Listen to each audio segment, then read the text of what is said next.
Okay, so in the previous video, I showed you how I generated a sitemap for my client's website using Reloom AI. And I was in the middle of my moodboarding process, but I thought why not make a video right now about how I actually moodboard. So first things first, I make a note on what sections I'll be requiring for this website. So in this case, it will be a hero section, bunch of feature sections, testimonial sections, a CTA, footer, blogs, and a case study. And what I'll do is I'll make a slice for all of them. Like this one is for the hero sections, this is for the features, there's a benefits section, how it works, CTA/footer, testimonials, case studies, and blogs. So that's how I arrange it.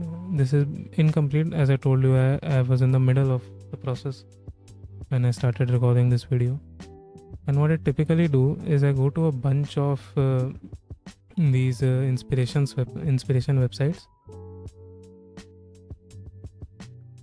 and I scroll down and look for some inspiration. Like, I really like this website, so I'll just visit it.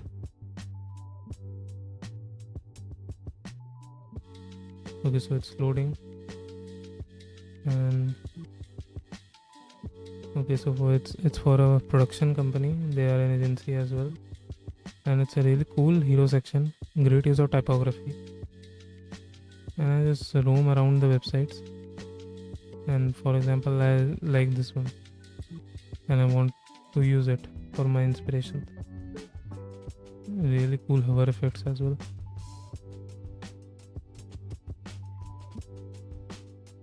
So what I'll do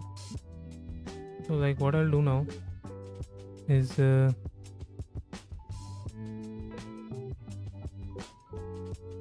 take a full page screenshot of this website,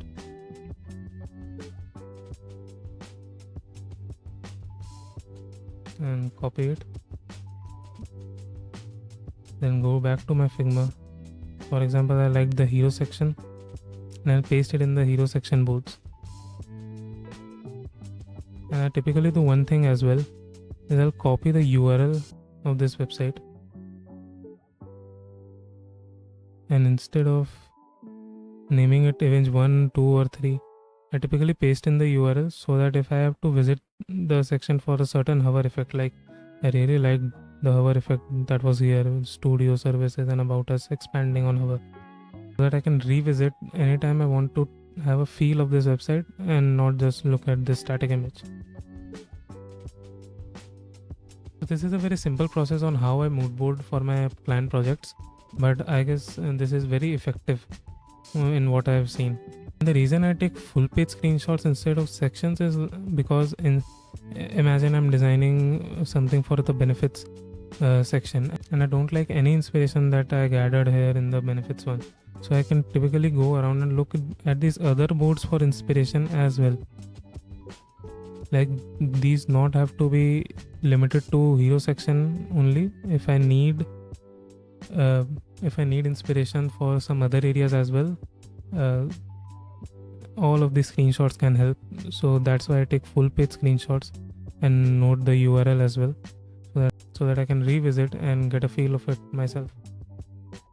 So this was it for the video, and the process of segregating these sections into different slices and dropping in full page screenshots along with noting down the URLs. I cannot tell you how simple this is, but has been so effective in the process of designing the websites. I really hope that you liked the video and gained something valuable out of it, and everything behind the scenes of this particular website is being recorded.